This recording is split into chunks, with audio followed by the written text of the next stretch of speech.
अस्सलाम वालेकुम। Mathematical methods of physics और आज का लेक्चर है नॉन होमोजेनियस लीनियर इक्वेशंस।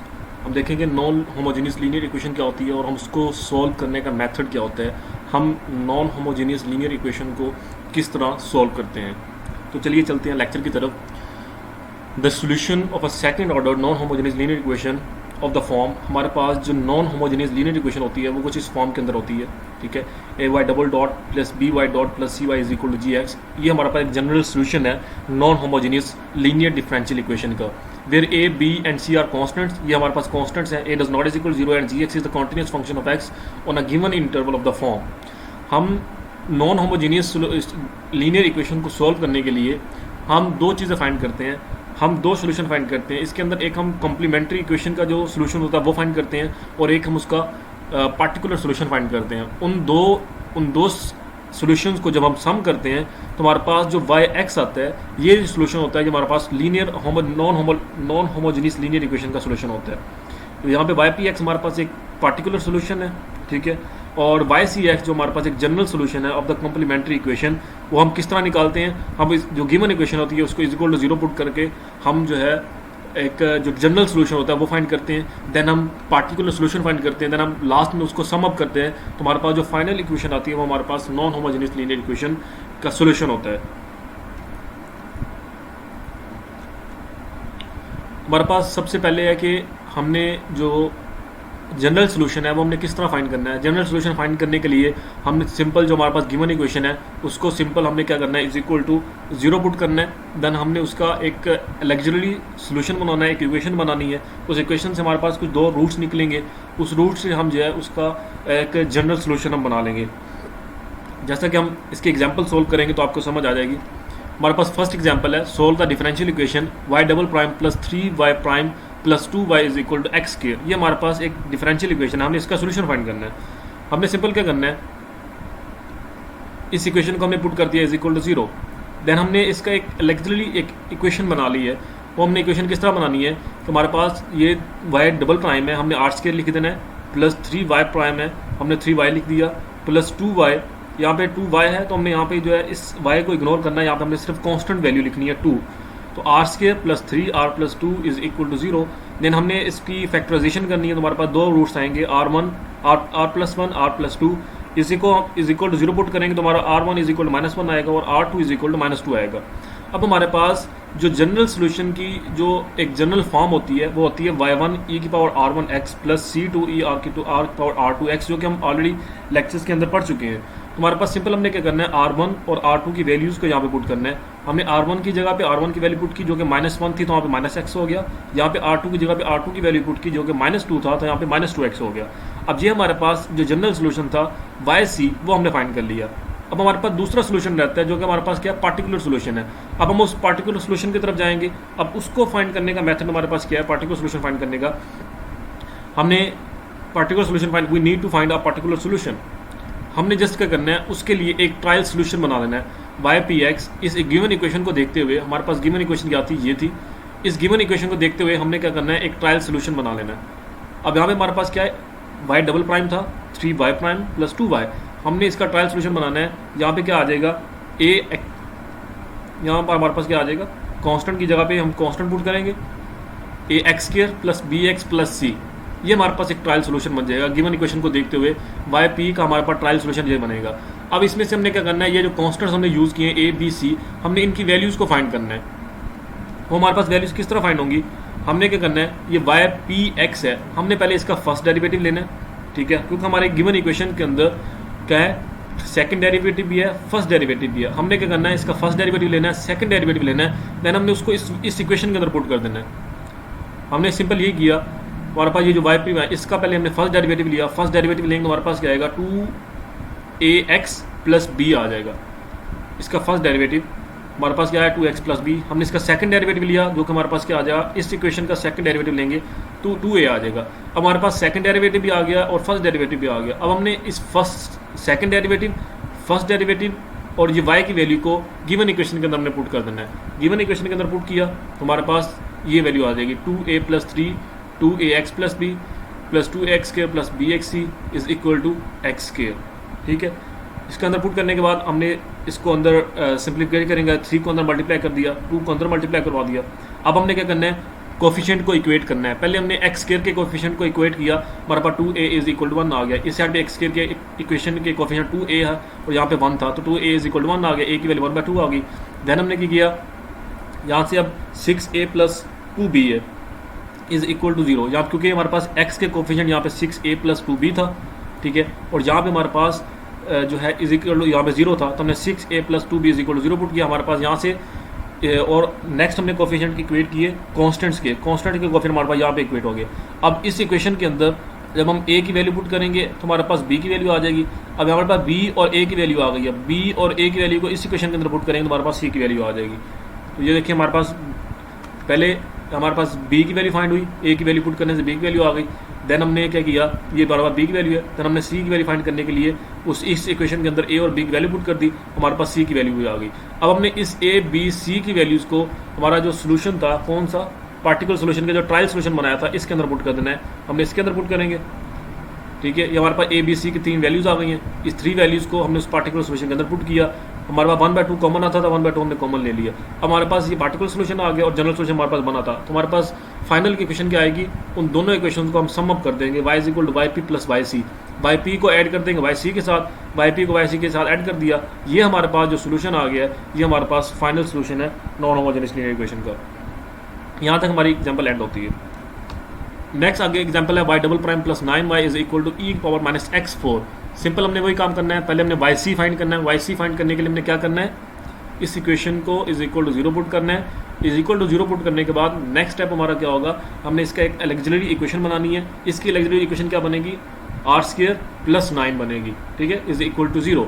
फिर आर स्क्वायर प्लस 9 के हमने फैक्टराइज करने के बाद उसके रूट्स फाइंड कर लेने हैं। R is equal to plus minus 3 iota आ जाएगा, R1 is equal to 3 iota, R1 is equal to minus 3 iota आ जाएगा। ये हमारे पास 2 वैल्यूज़ आ जाएंगी, ठीक है, दो वैल्यूज़ आ गई हैं। उसके बाद हमने इसका जो सोल्यूशन है कम्प्लेक्स रूट्स के अंदर, हमारे पास अगर R1 और R2 की वैल्यूज़ आयोटा के फॉर्म के अंदर आती हैं तो हमारे पास उसके जो रूट्स बनते हैं, उसका जो सोल्यूशन बनता है वो इस फॉर्म के अंदर बनता है, C1 cos 3x plus C2 sin 3x।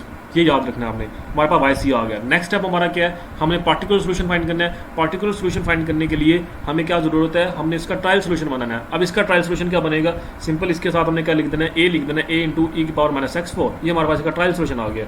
अब हमने क्या करना है, इसका फर्स्ट डेरिवेटिव लेना है, देन इसका सेकंड डेरिवेटिव लेना है, जो कि हमने इसके अंदर पुट करना है। हम इसका फर्स्ट डेरिवेटिव लेंगे, हमारे पास फर्स्ट डेरिवेटिव क्या आएगा, ए ई माइनस 4x और -4 आ जाएगा, क्योंकि जब हम इसका डेरिवेटिव लेंगे एक दफ़ा ये वैल्यू वैसे की वैसे आएगी और इसके अंदर की पावर के अंदर जो वैल्यूज है उसका डेरिवेटिव लेंगे तो -4 आ जाएगा, तो -4 आ गया। जब इसका अगेन डेरिवेटिव लेंगे तो हमारे पास -4 16 हो जाएगा और a की पावर -x4 आ जाएगा। अब हमारे पास फर्स्ट डेरिवेटिव और ये सेकंड डेरिवेटिव, इसको हमने गिवन इक्वेशन के अंदर पुट करना है। ये इक्वेशन है, इसके अंदर पुट किया, ये हमने क्या किया, next is equal to EX4, sorry इसको जो हमारे पास ये वाली इक्वेशन होगी इस इक्वेशन के अंदर पुट करना है, जो हमारे पास फर्स्ट इक्वेशन गिवन होगी, e की पावर -4x के अंदर पुट करना है, उसके अंदर पुट किया। अब इसमें से हमारे पास जो है, इस इक्वेशन में से हमारे पास e की पावर -4x कॉमन आ रहा था, वो हमने कॉमन ले लिया। कॉमन लेने के बाद ये इसके साथ ये और ये कट जाएगा आपस में, और हमारे पास बचेगा 6a प्लस 9a, जो कि इज इक्वल टू आएगा 25a। a की वैल्यू हमारे पास आ जाएगी a इज इक्वल टू 1/25। अब a इज इक्वल टू 1/25 को सिंपल हमने जो ये इक्वेशन था, ट्रायल सोल्यूशन था, इसके अंदर पुट कर देना है। इसके अंदर पुट किया, हमारे पास ये पार्टिकुलर सोल्यूशन आ गया। अब हमारे पास पार्टिकुलर सोल्यूशन भी आ गया है और हमारे पास जनरल सोल्यूशन भी आ गया है। नेक्स्ट स्टेप हमारा क्या होगा, हमने उन दोनों को जस्ट सम अप करना है, आपस में ऐड कर देना है, तो हमारे पास एक फाइनल सोल्यूशन आ जाएगा। अब इन दोनों को हमने ऐड कर दिया, हमारे पास एक फाइनल सोल्यूशन आ गया, जो कि हमारे पास नॉन होमोजेनियस का इक्वेशन का सोल्यूशन है। नेक्स्ट हमारे पास एग्जांपल है y double prime -4y prime -5y is equal to cos 2x। हमने सिंपल इसका क्या करना है, पहले जनरल सोल्यूशन फाइंड करना है, वाई सी फाइंड करने के लिए हमने इक्वेशन को इज इक्वल टू 0 पुट करना है। इज इक्वल टू 0 पुट करने के बाद हमने इसका एक ऑक्सिलरी इक्वेशन बनानी है। इसकी इक्वेशन क्या बनेगी, r² -4r -5 is equal to 0। Then हमने क्या करना है, उसकी फैक्टराइजेशन करनी है। फैक्टराइजेशन करने से हमें 2 रूट्स मिलेंगे, 2 रूट्स से हम उसकी वाई सी की एक जनरल इक्वेशन बना लेंगे। चलते हैं, देखते हैं किस तरह हो रहा है। y double prime -4y is equal to 0, इसका हमने एक ऑक्सिलरी इक्वेशन बना ली, इसके हमने रूट्स फाइंड कर लिए। इज इक्वल टू 0 पुट करने के बाद हमारा R1 रूट आ गया, R2 आ गया, R1 R2 हमने फाइंड कर लिया। देन हमने YC जो हमने जनरल सोल्यूशन है वो फाइंड करना है, C1 e की power -x plus C2 e की पावर -5x आ जाएगा। वाई सी का हमारे पास जो is equal to general solution जो होता है वो होता है C1 e की power R1 x plus C2 e की पावर R2 x। हमने जस्ट क्या किया, यहाँ पे R1 और R2 की वैल्यूज़ को हमने पुट कर दिया। ये याद रखना है, अगर हमारे पास R1 और R2 की वैल्यूज़ आयोटा की फॉर्म के अंदर आती हैं तो उसके लिए हमारे पास ये जो वाई सी इक्वेशन होती है वो कुछ इस तरह बनती है, C1 cos x plus C2 sin x। Then हमारे पास जो वैल्यूज यहाँ पे आ रही होती है वो वैल्यू हम यहाँ पे पुट कर देते हैं। अगर हमारे पास R1 की वैल्यू कुछ कॉन्स्टेंट फॉर्म के अंदर आती है, आयोटा के फॉर्म के अंदर नहीं आती, तो इसके लिए हमारे पास जनरल सोल्यूशन इस तरह बनेगा। नेक्स्ट हमने क्या करना है, वाई सी हमारे पास फाइंड हो गया। नेक्स्ट हमें क्या करना है, इसका पार्टिकुलर सोल्यूशन फाइंड करना है। गुड। पार्टिकुलर सोल्यूशन फाइंड करने के लिए हम क्या करते हैं, सोचिए बताइए। पार्टिकुलर सोल्यूशन फाइंड करने के लिए हम उसका एक ट्रायल सोल्यूशन बनाते हैं। ट्रायल सोल्यूशन बनाने के बाद उसके अंदर हमारे पास जो कॉन्स्टेंट हम जो यूज़ करते हैं ए बी सी, हम उनकी वैल्यूज़ को फाइंड करते हैं। देन हम उसका डेरिवेटिव लेते हैं, कोफिशिएंट्स को इक्वेट करते हैं, उनकी वैल्यूज़ को फाइंड करके उसके अंदर पुट करते हैं, तो हमारे पास वाई पी का पार्टिकुलर सोल्यूशन आ जाता है। जैसा कि इस फॉर्म के अंदर हमारे पास अब, क्योंकि ये हमारे पास जो इक्वेशन है ये इस फॉर्म के अंदर है, cos 2x के फॉर्म के अंदर है, तो इसके लिए हमारे पास जो इसका पार्टिकुलर सोल्यूशन बनेगा ये आपने याद रखना है, ये फिक्स है। cos 2x के लिए हमारे पास जो इसका जो सोल्यूशन बनेगा वो a cos 2x plus b sin 2x बनेगा। अब सिंपल हमने क्या करना है, इसका फर्स्ट डेरिवेटिव लेना है इक्वेशन का, इसका सेकंड डेरिवेटिव लेना है, इसको हमने गिवन इक्वेशन के अंदर पुट करना है। ठीक है, पहले हम इसका फर्स्ट डेरिवेटिव लेंगे, तो फर्स्ट डेरिवेटिव क्या आएगा, फर्स्ट डेरिवेटिव क्या आएगा, -2a sin x sin 2x plus 2b cos 2x। वो किस तरह आएगा, a कांस्टेंट है वो बाहर ही रहेगा, cos 2x का डेरिवेटिव होता है माइनस sin 2x और बेस का डेरिवेटिव 2x का 2 आएगा, तो यहाँ पे -2a sin 2x आ जाएगा। ठीक है, तो यहाँ पे इसने डायरेक्ट किया हुआ है, ये हमारे पास फर्स्ट डेरिवेटिव की वैल्यू ये है। ठीक है, जो उसने डायरेक्ट पुट भी की हुई है, और सेकंड डेरिवेटिव की वैल्यू हमारे पास ये आएगी। ये फर्स्ट डेरिवेटिव की वैल्यू है और ये सेकंड डेरिवेटिव की वैल्यू है जो उसने डायरेक्ट इस इक्वेशन के अंदर पुट भी कर दी है। यहाँ पे उसने पहले वाई डबल प्राइम की वैल्यू पुट की जो कि ये है, फिर वाई प्राइम की वैल्यू पुट की जो कि हमारे पास ये है, देन हमने से 5y की वैल्यू पुट की है, y की वैल्यू हमारे पास ये है, ये वैल्यू उसने पुट की है, is equal to cos 2x। ये हमारे पास cos 2x आ गया। अब हमें क्या करना है, 4 को अंदर मल्टीप्लाई करना है, ब्रैकेट्स ओपन कर देनी है। ब्रैकेट्स ओपन करने के बाद हमारे पास ये होगा कि कुछ टर्म्स के अंदर cos 2x कॉमन आ रहा होगा, जैसा कि cos 2x इसके साथ भी आ रहा है, cos 2x इसके साथ भी आ रहा है, cos 2x इसके साथ भी आ रहा है, और ये cos 2x इधर आके माइनस का हो जाएगा, तो cos 2x यहाँ पे भी आ रहा है। cos 2x को कॉमन लेंगे तो हमारे पास क्या बचेगा, -4 प्लस 8b कैसे होगा, 2 ये और 4 इसके साथ मल्टीप्लाई होगा तो 8b आ जाएगा, -5a बचेगा और -1 आ जाएगा, क्योंकि ये इधर आकर माइनस का होगा तो -1 बचेगा। और sin 2x किसके साथ आ रहा है, यहाँ पे sin 2x आ रहा है, यहाँ पे sin 2x आ रहा है, ठीक है, और यहाँ पे sin 2x आ रहा है। इसका मतलब -4b plus 8a minus 5b is equal to sin 2x।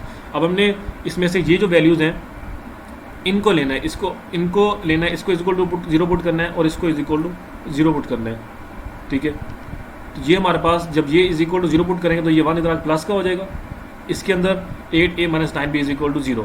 अब हमने इसमें से वैल्यू फाइंड कर लेनी है, a या b की वैल्यू फाइंड कर लेनी है। इसको जैसे कि हमने इस इक्वेशन में से b की वैल्यू फाइंड के लिए b is equal to 9/8b, इस b की वैल्यू को हमने इसके अंदर पुट करना है, तो हमारे पास a की वैल्यू आ जाएगी -9/145। अब इस a की वैल्यू को दोबारा अगेन इस वैल्यू के अंदर पुट करेंगे तो हमारे पास b की वैल्यू भी आ जाएगी। ये a की वैल्यू है, इसको हमने ऊपर वाली इक्वेशन के अंदर पुट किया, इस इक्वेशन के अंदर तो हमारे पास b की वैल्यू भी आ गई है। अब हमने सिंपल a और b की वैल्यू को क्या करना है, इस सोल्यूशन के अंदर पुट करना है, इस सोल्यूशन के अंदर पुट किया, हमारे पास ये पार्टिकुलर सोल्यूशन आ गया। अब इस पार्टिकुलर सोल्यूशन को और वाई सी को हमने ऐड करना है, तो हमारे पास फाइनल सोल्यूशन आ जाएगा नॉन होमोजेनियस इक्वेशन का। नेक्स्ट हमारे पास एग्जांपल है y double prime minus y is equal to e x. हमने सिंपल इसका क्या करना है, वाई सी फाइंड करना है। वाई सी फाइंड करने के लिए इस इक्वेशन को 0 के इक्वल पुट करना है, y double prime minus y is equal to 0 हो जाएगा। नेक्स्ट हमने इसका ऑक्सिलरी इक्वेशन बनानी है, इसकी एक ऑक्सिलरी इक्वेशन क्या बनेगी, r2 minus 1 is equal to 0, फिर उसको इज इक्वल टू 0 पुट करेंगे तो हमारे पास दो वैल्यूज आ जाएगी, r1 is equal to -1, r2 is equal to 1, yc is equal to c1 e की power -x plus c2 is equal e की पावर x। ये हमारे पास yc की वैल्यू आ गई। देन हमने क्या करना है, इसका पार्टिकुलर सोल्यूशन फाइंड करना है। पार्टिकुलर सोल्यूशन फाइंड करने के लिए हमने क्या करना है, इसकी एक जनरल एक जो है एक सोल्यूशन बनाना है, ट्रायल सोल्यूशन बनाना है। अब ई एक्स का ट्रायल सोल्यूशन किस तरह बनेगा, ई एक्स का ट्रायल सोल्यूशन हम सिंपल अगर देखें तो ए ई एक्स बन सकता है, लेकिन ए ई एक्स क्यों नहीं बन सकता, now we find a particular solution, note that a e x is the solution to the corresponding homogeneous equation. अगर हम ए ई एक्स लेते हैं तो ये करस्पॉन्डिंग होमोजीनियस इक्वेशन का सोल्यूशन होगा। लेकिन हमें यहाँ पे जो है नॉन होमोजीनियस का ट्रायल सोल्यूशन चाहिए। तो नॉन होमोजीनियस ट्रायल सोल्यूशन के लिए हमने क्या करना है, इसका जो ट्रायल सोल्यूशन बनाना है वो बनेगा AXEX। तो वो रिकमेंड कर रहा है कि वाई पी के लिए इसका जो ट्रायल सोल्यूशन बनेगा वो AXEX बनेगा। अब हमारे पास ये ट्रायल सोल्यूशन है, हमने इसका फर्स्ट डेरिवेटिव लेना है, देन हमने इसका सेकंड डेरिवेटिव लेना है। फर्स्ट डेरिवेटिव क्या बनेगा, AX के EX। फर्स्ट डेरिवेटिव हमारे पास इसका क्या बनेगा, AX इंटू ए। अब आगे नेक्स्ट हमारे पास क्या है, XEX है। XEX के ऊपर जो लगेगा बाय पार्ट्स फार्मूला लगेगा, जिसके क्या बनता है, आंसर आता है EX प्लस XEX। फिर ए को अंदर हमने मल्टीप्लाई कर दिया तो फर्स्ट डेरिवेटिव की वैल्यू ये आ गई है। सेकंड डेरिवेटिव हमारे पास वैल्यू ये आ जाएगी। अब हमने इस वैल्यू को, सेकंड डेरिवेटिव की वैल्यू को इस इक्वेशन के अंदर पुट करना है और वाई की वैल्यू को पुट करना है। हमने वाई की वैल्यू और सेकंड डेरिवेटिव वैल्यू यहाँ पे पुट कर दी, इज इक्वल टू EX है। यहाँ से हमारे पास क्या होगा, ये वैल्यू अब ये और ये वैल्यू कट जाएगी, 2AX is equal to EX बचेगा, EX से कट जाएगा, 2A इज इक्वल टू 1 आ जाएगा, A की वैल्यू इज इक्वल टू 1/2 आ जाएगी।